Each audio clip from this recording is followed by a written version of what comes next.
Hello, আসসালামু আলাইকুম guys. একটা ছাদে পাইপ ফেলেছি এবং কীভাবে পাইপ ফেলেছি, এটা হচ্ছে মেনল্যান্ড।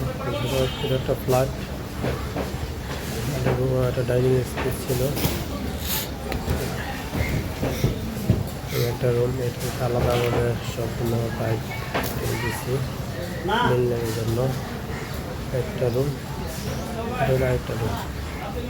তো এখানে পিলারের জন্য বাঁকা করে দিয়েছিলাম। এটা একটা রুম, এখানে ফ্ল্যাটের রুম ঢালাই শুরু হয়ে গেছে, তাই আমাকে আসতে ফিরে হয়েছে। রাত্রে পাইপ ফেলাইছে।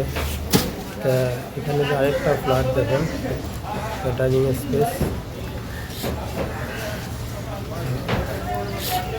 একটা রুম,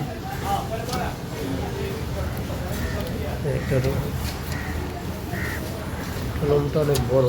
আর এটা হলো বারান্দা।